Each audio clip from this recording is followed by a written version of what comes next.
My name is Mika Cole. I'm a producer here at the Oregon Shakespeare Festival.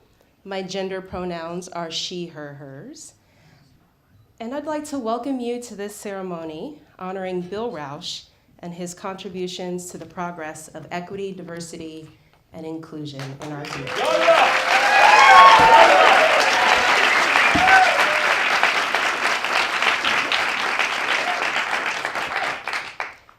So, I've had the great pleasure of working for Bill over the past 5 seasons. I've known him for about 8 years, though my psychic tells me that we have spent many lifetimes together. It certainly feels that way, and it would explain a lot.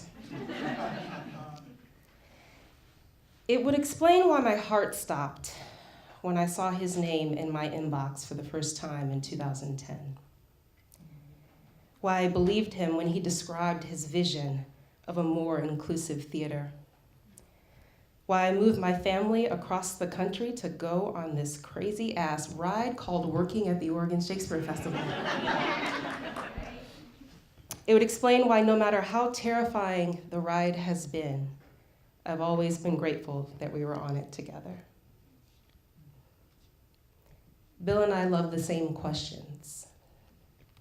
In 2016, at a company call speech, and in reference to our ongoing ED&I work, he asked, how can we today, tomorrow, and the next day make this organization as safe as possible for all of us to fearlessly take the creative leaps that our jobs require, and as safe as possible for all of us to take the kind of acrobatic leaps of risk in human connection that make life worth living? Bill's leadership compels me to grapple with that question every day. It may come as no surprise to you that I, Mika Cole, can think of no one in the American theater more deserving of this award.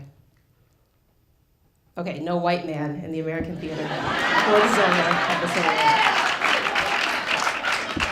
I want to make sure the committee knows he's a white man.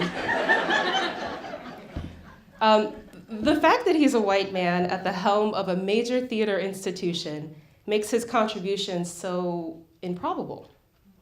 And yet, against the incredible odds of history, his vision, commitment, courage, and perseverance have put the Oregon Shakespeare Festival, in the middle of rural Oregon, at the forefront of the ED&I movement in the American theater. That's right. Our mission statement reads, inspired by Shakespeare's work and the cultural richness of the United States, we reveal our collective humanity through illuminating interpretations of new and classic plays deepened by the kaleidoscope of rotating repertory. It's beautiful, and yet somewhat inadequate. It doesn't quite capture the reach of his vision across ideological barriers, across time. It doesn't convey the expansiveness and the depth of efforts that would lead us toward a more equitable future, toward radical inclusion. Now, when I say radical inclusion, I am not talking about your everyday, just slightly above the average grant application initiative.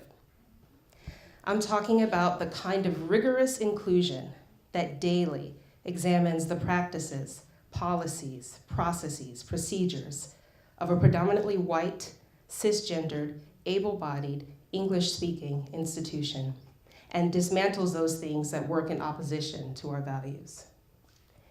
It requires the vision and fearlessness of a revolutionary leader like Bill.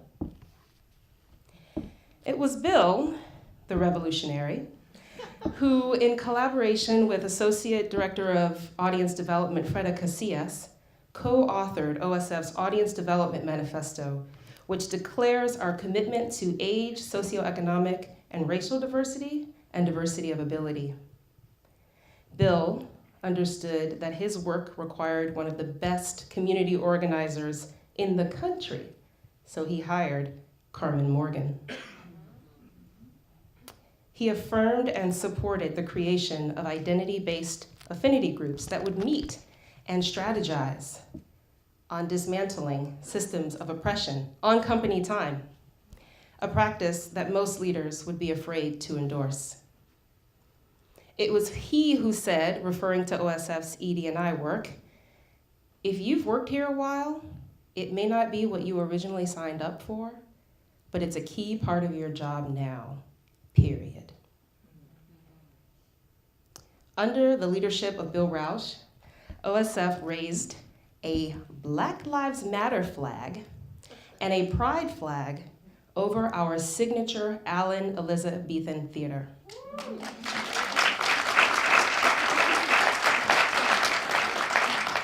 Bill wrote in an open letter to this community, "We express our solidarity with the Black Lives Matter movement, not to say that other lives matter less, but to acknowledge that our society does not treat Black lives as if they matter much."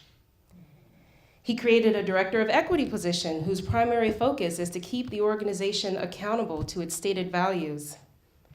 I am most certain that he is one of the few artistic directors to publicly decry yellowface and commit to ending the practice. As Carbon Morgan will tell you, it was no accident that OSF was the first theater to host the Art Equity Gathering, a nationally renowned facilitator training program. It was during Bill's tenure that OSF hired women of color to direct in the Allen Elizabethan Theater, Marcela Loca, Desdemona Chang, and Dawn Monique Williams. Bill was the first AD here to produce a female playwright with an original contemporary play in the Allen Elizabethan Theater. Bill programmed 5 female living playwrights for the 2018 season. Under his tenure, OSF launched American Revolutions, the US History Cycle, and Play On, 2 of the largest commissioning programs in the country that, due to their incredibly diverse slate of writers, are transforming the American canon. In 2017, he produced and directed OSF's first native-authored play, the beginning of the end of our 80-year history of excluding writers from indigenous communities. He continues to honor the LGBTQ community by programming and conceptualizing plays with same-sex couples. His upcoming production of Oklahoma will not only feature a same-sex couple, 2 same-sex couples, but also actors who identify as transgender and gender nonconforming.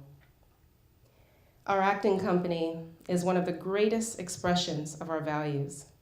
It's one of the most diverse companies in the world, with more than 2/3 of the actors being people of color. As our nation elected and put into office one of the most homophobic and transphobic administrations of our time, Bill fought here at OSF for the adoption of trans-related health coverage.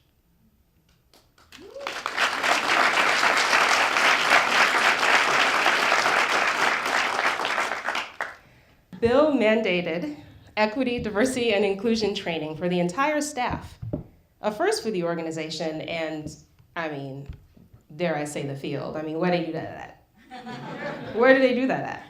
Nowhere. He had the instinct to surround himself with social justice activists and strategically put them in positions of leadership. He uplifted the leadership of those who were poised and committed to bring about real change.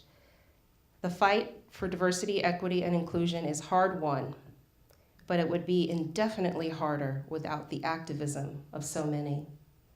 Freda Casillas, Sharifa Joka, Marilee Barrera, Emily Ehrlich, Mandy Younger, Julie Simon, Gabriel Barrera, Camila Long, Carolina Morones, Lydia Garcia, Carmen Morgan, Christopher Acebo, Armando McLean, Reagan Linton, and many, many others. Our director of equity, Sharifa Joka, thought it was important that I mention that all of the above happened while winning a Tony, commissioning a Pulitzer Prize-winning play, having box office success, and transferring shows all over the country. Look, this list goes on, and we don't have all day. Bill, I think you've really set a new bar. I mean, who are they going to give the award to next? I mean, what are you going to do? My point is, Bill, I love you deeply. Thank you for having some damn courage, for your leadership, tireless advocacy, and your boundless heart, for your commitment to self-examination, for pouring your heart and soul into a vision that we were told was impossible, for believing in our artistry when you were told it would compromise our excellence, for having a sense of urgency when others told us to wait, for continuing to create opportunities when others told us to be grateful for what we had, for listening even during those moments when we simply had no words, for knowing that we exist and believing that we matter, for knowing this work could not be done without humility and without deep, thoughtful, and trusting collaboration with those who are marginalized in our field and in our nation. Thank you, Bill.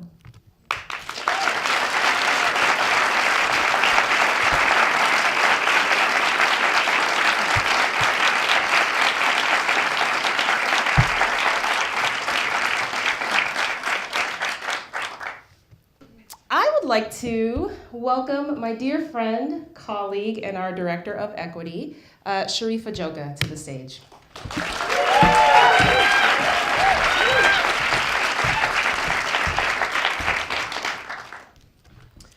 Good evening, everyone. My name is Sharifa Joka. I am the Director of Equity here at OSF. My gender pronouns are she, her, hers.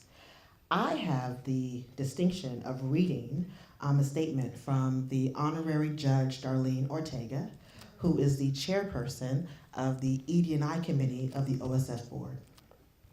Darlene writes, "What likely inspired this award includes the great strides that OSF has made in diversifying its company, the art it produces, and the stories it tells. And I can tell you it has been inspiring to be part of that. Bill has had a clear vision about that work from the beginning, and such work cannot happen without clear leadership and commitment at the top. But 3 more things may not be as evident.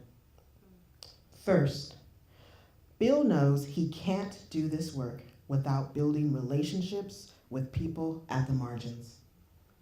Relationships in which he empowers them to teach him. He knows that the credit never resides only in one leader. He allows many of us to teach him. Second, Bill understands the need to invest time and resources in this work.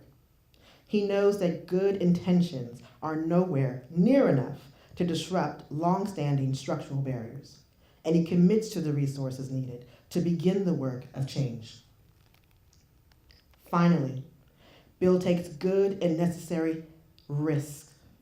He's prepared to field criticism. He's prepared for the possibility of mistakes that are necessary to learning the hardest lessons. He's prepared to be misunderstood, and he often is. As the board leader on ED&I and a woman of color, I frequently find this work hard. Sometimes I want to quit. Much of the reason I have hung in there is that Bill shows up in all these ways. I congratulate him for all that he has taught, all that he has brought to OSF, and as our leader. And to that I would add, thank you, Bill, and congratulations.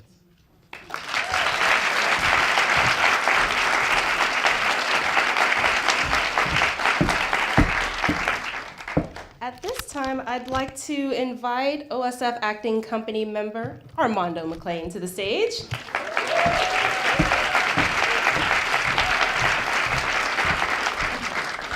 Hello. Sorry, I'm not off book.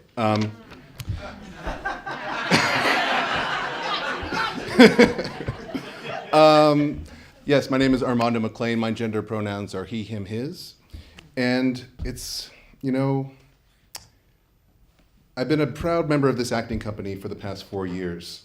However, my relationship with OSF began a little before that, about 15 years or so before that. I came here with a school group to see some plays, and before that, I thought Shakespeare was just, white people running around in pumpkin pants saying funny things. So it was fitting that my first show here was Othello. And when I saw that play and that man at the center who looked like me, understanding everything that he was saying, and he wasn't the only one on that stage that looked like me that time. It changed everything. And I continued to see plays and see other people that look like me, some of who are actually here today that I get to have the pleasure of working with.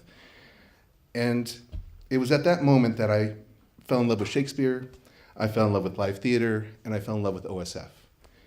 Now, I know that this fateful visit was a little bit before your time here as an AD, but I want to share that story to illustrate how important OSF is as a beacon of diversity and inclusion within the theater community already. So when Bill came in as the artistic director, that was a part of the legacy that he had to take on. And he didn't just take that on, he brought it into the very core of who he is as a leader. He cultivated a company-wide awareness that these issues of diversity, inclusion, and representation matter. And they are essential to being a part of this organization in all levels, not just on stage, but off stage, in shops, in administration, the educational programming. The theater community looks towards OSF in the field of diversity and inclusion. I mean, we are the example.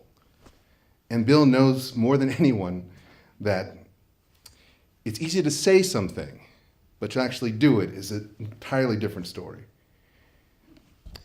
And to truly reflect the wide view of the world that we all live in together. The content of our plays have expanded beyond just a diverse acting company expertly navigating Shakespeare's text, but they also are able to but to also be able to tell more stories that reflect this diverse company that we have themselves on these stages with the same level of excellence that we are expecting from everything else. And I think one of the most admirable traits of Bill's that he has and also instills in all of us is that he's willing to actually have the conversations we all need to be having, even if they aren't easy ones, even if we have to pause some things, even if we have to have them without him in the room. He makes sure that those conversations are given the space and time that they deserve between affinity groups, ED&I training, planning committees, POC retreats, and even one-on-one meetings with him. He supports all of them because he knows that they matter. They are spaces where people can be heard. Now, being an advocate for this work isn't always easy, let alone being the artistic director of a nationally recognized theater company. Bill has to make some decisions that not everyone is going to be happy with. And you must endure a lot in terms of criticism by very loud and often small-minded people. Resistance to change is not easy. And I'm sure that you've had many occasions where you could have taken the easy way out and backed down from your commitment to the idea of what actually having a diverse company truly means, but you didn't. And I'm sure that some people are writing emails saying that I don't want to come back here while you're still doing brown plays, or that you have some sort of agenda. And yet you stay the course and remain committed to the idea that these stories, as living, loving, breathing human beings, we have an obligation to tell them to the best of our ability, as a means to entertain, to educate, to create empathy, and to allow all of us to experience this shared humanity that we all share together. I mean, that's what it's all about, right? If we can't do that without using the broad tapestry that this world affords us, we're not being honest. And Bill really loves and values honesty. So I'm here to tell you, Bill, thank you for that. I know you're getting this award, but just personally, thank you for all that you have to endure in order to have us here and make this work matter. And I'm also here to say it pays off in droves. When I hear stories about actors being stopped by patrons with tears in their eyes coming out of a show like Viet Gone, saying that that's my family story.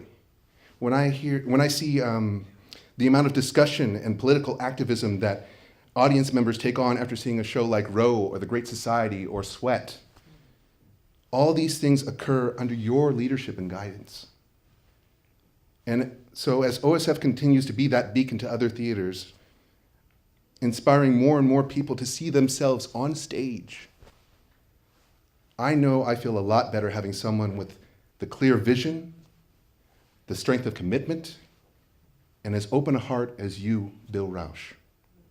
You're going to keep that light burning bright, and I thank you.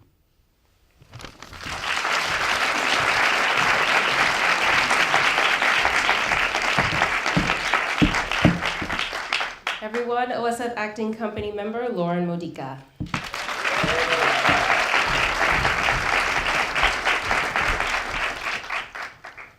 Hello, my name is Lauren Modica. My pronouns are she, hers, her. And I met Bill Rauch around this time last year. We were doing a production of Fingersmith in Cambridge, Massachusetts. And when I got the call that I had been cast, I was completely blown away. I was completely floored. And when I later found out that I had been cast in a season at OSF immediately following, I felt like my biggest dream as a child is one of those strange, overexcited Oregonian teenagers who take over Main Street who are getting like food poisoning at Greenleaf and wearing very jaunty hats and suspenders and just lots of glitter. It blew my mind, and as a woman in her 30s, I thought, my God, it's finally come.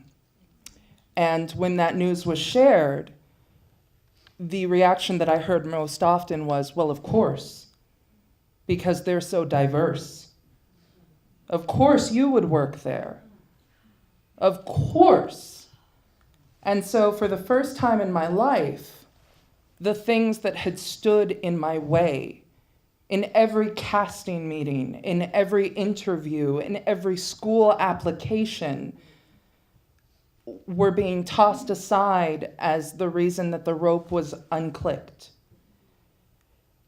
And I can't tell you how demoralizing that is. I look out into the faces of so many of my fellow acting company members from an acting company that is diverse, that is steeped in similar yet equally painful, haunting experiences. And I know that so many of you have heard that. And to have that achievement wiped away was alarming. And then I got here. And for the first time, I wasn't the only brown woman on stage. I wasn't expected to explain where I came from or my circumstances.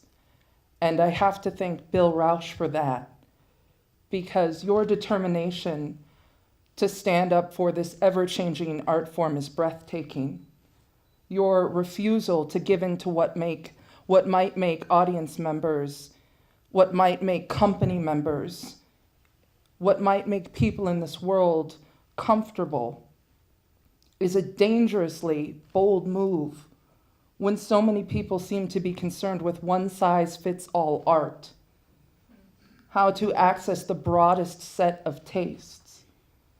You see your artists and your storytellers and your craftspeople as individuals, as human, full stop, in a profession where we are told that our limits begin with the shape we are formed in, the bodies we enter the world in, and our success depends on how easily, gracefully, and severely we change, alter, or persuade audiences to forget said bodies. Bill Rauch affirms the humanity and the stories that are enriched and strengthened by these bodies, these humans, these artists that look like those we encounter every day, those we love, those we know, those we are.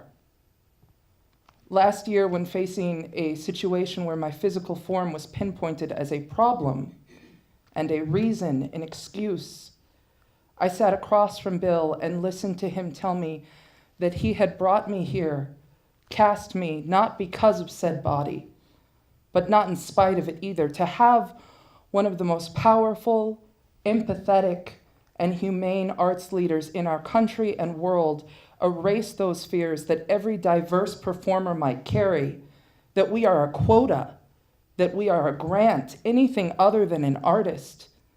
As gently and kindly and firmly as you did, will stay with me forever.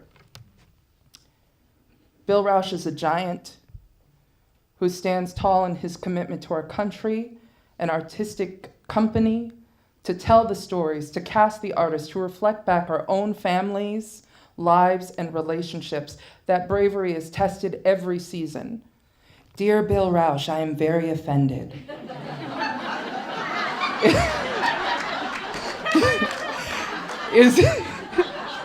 I love that you laughed, because I think that is a line and a joke that so many of us make quietly. But we can make it knowing that you have our back, that you answer those emails, and that you are willing to stand up for those who stand up on your stages. There is no shame, no dampening of your commitment, of your determination to celebrate us company-wide as the artists we are, regardless of what shape, size, color, and comfort level we present as. You are worth every single round of applause OSF Productions receive, every accolade, every single bit of love and celebration we bring with us today. Thank you, Bill, personally, and for those artists who are right now questioning whether or not they have a place on the stages of American theater. Thank you for not only making space, opening the door, but refusing to let others shut it in our faces.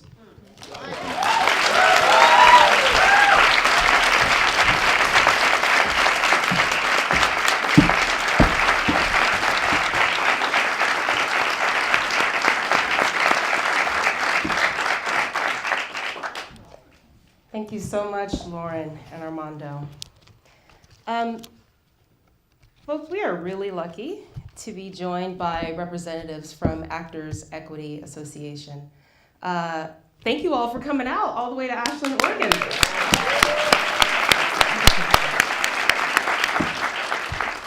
And at this time, I'd like to introduce you to AEA Director of Diversity, Nicole Smart.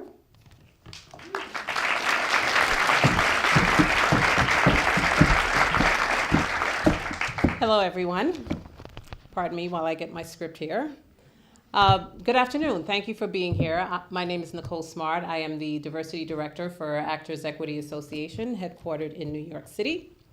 Equities Council made diversity and inclusion a priority of our staff and membership, and that is why I stand here today. Our empirical study conducted between January 2013 to December 2015 concluded that there are stark and pervasive barriers when it comes to the employment in our industry for women and people of color across all equity contracts, and when they receive work opportunities, they receive less pay. For years, equity has fought at the bargaining table to include language to improve diversity and inclusion. While this effort is important, this study demonstrates that equity cannot solve this problem at the bargaining table. We need an industry-wide conversation about how we can change the stage. Hashtag change the stage for all you Twitter handles out there. Equity seeks to advance, promote, and foster the art of live theater as an essential component of our society. What we see on stage should represent the demographics of our nation. So how do we do that? How do we move our industry forward? We need to be candid about it and mirror the intentional leadership and success of our honoree tonight, Bill Rauch. Educate, engage with employers, highlight the benefits of having a diverse workforce, and encourage empathy on why it is needed more than ever in our fractured society. Today's a very special day where we are deeply honored to recognize Bill in support of his purposeful and active vision for diversity and inclusion when it comes to hiring, casting, and producing. I'd be remiss if I didn't say that my colleagues and I are humbled and inspired by your leadership, Bill, and we are proud to stand here and present you with the Ivy Award this afternoon. For Equity's membership of actors and stage managers, and the legislative protected areas where hiring biases should not occur for women, people of color, people with disabilities, people who self-identify for gender, sexual orientation, veterans, age, religion, national origin, and our membership at large all need a voice, advocacy, hope, empathy, support, and intentional leadership for diversity, inclusion, and equal opportunity. Diversity is not a buzzword. Believe it or not, it's the one true thing we have in common. Education is key. Eliminating conscious and unconscious bias is key. Empathy is key. These are some of the factors we need to adopt to move our industry forward. We never want to look at fostering diversity and inclusion initiatives for hiring, casting, and producing as a means of eating the peas. Producers need to stop reacting to unfounded financial fears for diverse casting.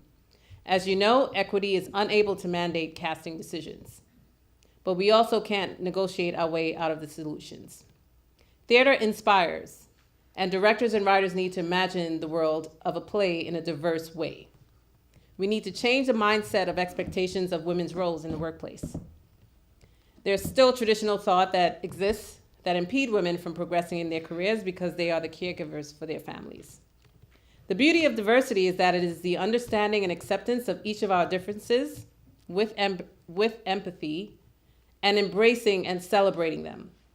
If you all watched the SAG-AFTRA Awards, you saw that Sterling Brown, a fellow Equity member, won the first African-American male to win Best Actor in a TV drama. And his speech highlighted that you should embrace yourselves for who you are. We are still celebrating first within communities where people of color have been historically marginalized. Be mindful of that and honor, respect, and uphold the leadership of our honoree tonight, Bill Rauch, Artistic Director of the Oregon Shakespeare Festival, who is committed to moving our industry forward with deliberate, intentional, and purposeful leadership for diversity and inclusion. Workers' rights are human rights, equality matters, people matter, gender equality matters, and that is my note. Thank you.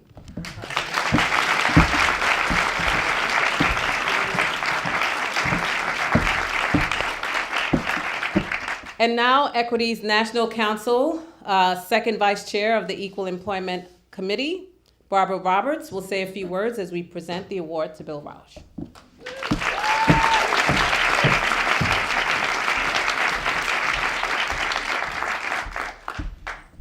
Thank you so much, Nicole.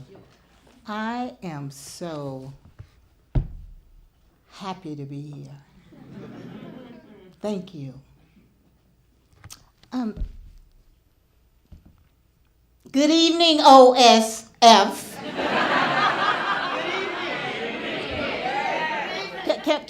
Can we do it again? Good evening, OSF. Gotcha. Thank you. I couldn't help but notice your signage. We welcome everyone. And indeed, I feel very, very welcomed here. I'm so excited and honored to be here to present the Ivy Award to your illustrious Artistic Director and leader, Bill Rauch, whose vision and body of work has impacted how diversity and inclusion in the theater looks in real time.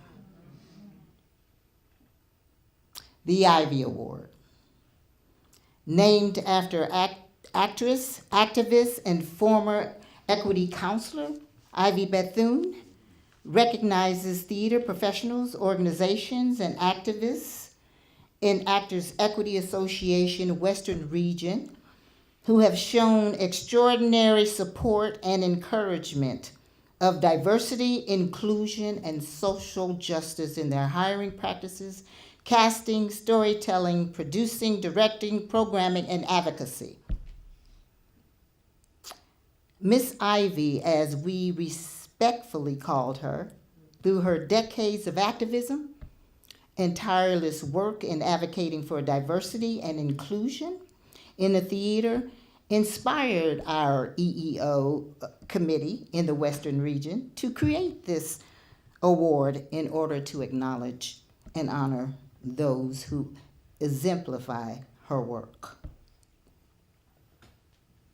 Bill Rauch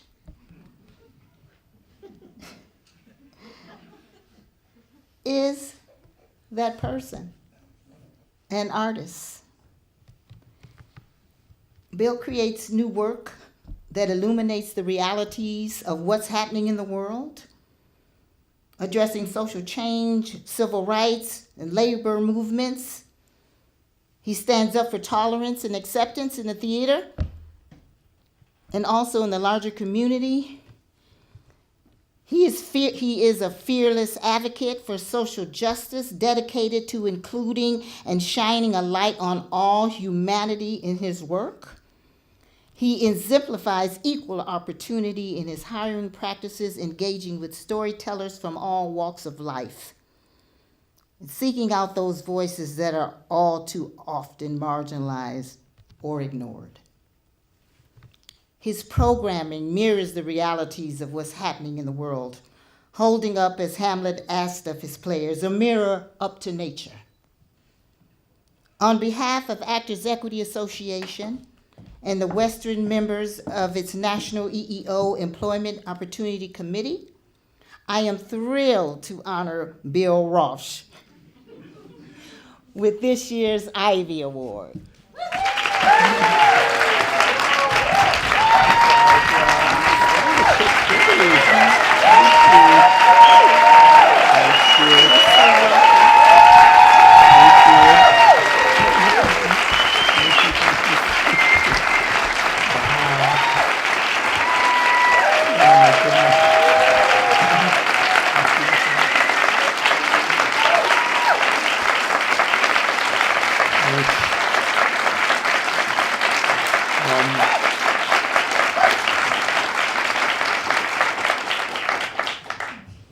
I can't believe that on the dinner break for many of you, before tech and before rehearsal, that this many of you came out for this. I'm very touched by that, and I'm deeply moved by the words that each of you who spoke shared. Thank you very, very much for those words. I got some prepared remarks. It's not as long as a company call speech, I promise. Shauna Brandon. Patricia Norman. Can you repeat these names with me? Shauna Brandon. Patricia Norman. For many years, we believed that, I'm going to put this down. For many years, we believed that African-American actor Patricia Norman was the first performer of color on an OSF stage. In 1950, when our 83-year-old festival was 15 years old, if she wanted to step away from the theater to go into town, Patricia had to have another company member walk with her as a kind of bodyguard. Recently, however, it's come to light that actor Shauna Brandon, born in Panama and raised in Ecuador, acted at OSF in 1939, 11 years earlier and 4 years after the festival's founding. To me, these shifting origin myths of performers of color at OSF shed light on the very personal and the very porous nature of representation and the vital importance of self-identification.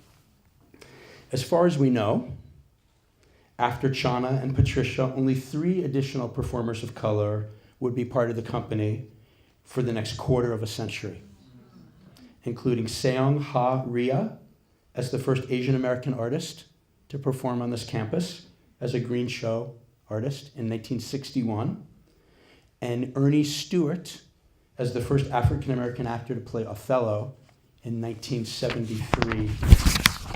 These numbers would slowly but steadily increase, especially as the playbill began to include plays written by authors of color, including OSF's first August Wilson play in 1983.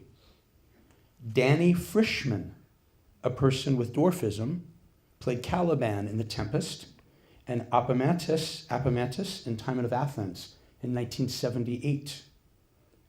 Kenneth Littleton Crowe was the first OSF actor who used a wheelchair as Tom Snout in A Midsummer Night's Dream in the same decade, while Robert Owens Graygrass became the first Native American performer on an OSF stage in 1995. Cross-gender casting began as early as 1956, when Judy Kennedy played the Duke of York. Today, I implore us to remember these and so many other brave boundary breakers in our history. When he was appointed artistic director in 1991, Henry Warnitz made increasing the racial diversity of the acting company one of his top priorities. My predecessor, Libby Apple, brilliantly built on Henry's work, especially through her appointment of Tim Bond as associate artistic director. Tim, as many of you in this room know, was a major engine in making a difference on this campus and in our field in his years in Ashland. And we all stand on the shoulders of all of these predecessors that I'm naming. As a white ally who cares passionately about equity, diversity, and inclusion, it is humbling to be given this award and a little bit embarrassing. As a cisgendered, able-bodied, very much middle-aged white man, I am painfully aware of my own limitations. But I find it even more painful on certain days to consider those limitations I'm not even aware of in those staff meetings when I come right up against something I hadn't even thought might be an issue. In that way, I am blessed to be surrounded by colleagues throughout the festival. So many of you in this room. And I especially want to shout out my senior artistic staff, Christopher Sebo, Allison Carey, Mika Cole, Alice Holden, Amritha Ramanan, and our Director of Equity, Sharifa Joka. You guys mentor me. You hold me accountable as we navigate the pressing moral questions of what stories we are telling and who's going to interpret those stories. For those 5 of us making the decisions, including myself, Christopher, Mika, our casting director, Joy Dixon, and our director of company development, Scott Kaiser, the casting process at OSF is rooted in a commitment to, as Mika talked about, a radical inclusion. It is an emotional roller coaster ride that is exhilarating and exhausting. And as you read the wonderful prose from Equity about what the Ivy Bethune Award is meant to acknowledge, honestly, it kind of summarizes our work at that casting table every single moment of our process. I am beyond grateful that the Actors and Stage Managers Union has chosen to acknowledge the efforts of all of us at OSF to strengthen our field with our work with this award today. And I'm really honored that Nicole and Barbara, you made it here from across the country and up the coast. It's not an easy place to get to. And I'm moved to have our name, my name and OSF's name associated with Ivy, with Ms. Ivy. You referred to her in the past tense. I thought she was 99 years old and still with us. Is that true? She is still with us. She's 99 years old. And she's had a lifelong commitment to social justice. And it's pretty amazing. I understand you were referring to her body of work, her life. I get it.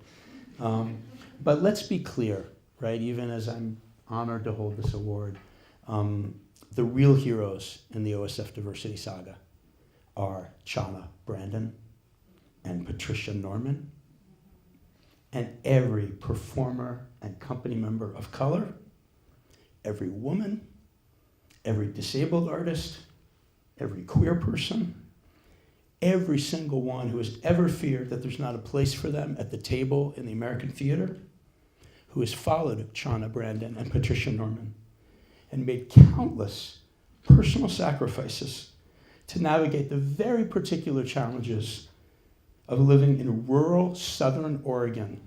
Should I say it again? Rural Southern Oregon, in order to try to make a difference in the world with our art. And as many of you in this room will attest, that dynamic, that with the opportunity of an OSF contract also comes challenge and also comes sacrifice, holds true in 2018.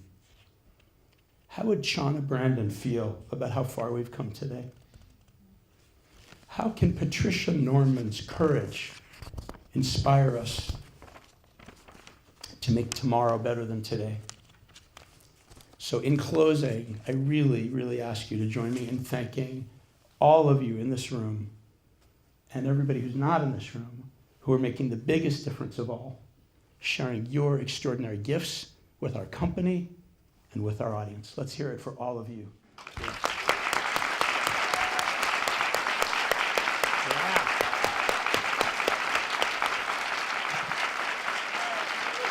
Thanks, everybody.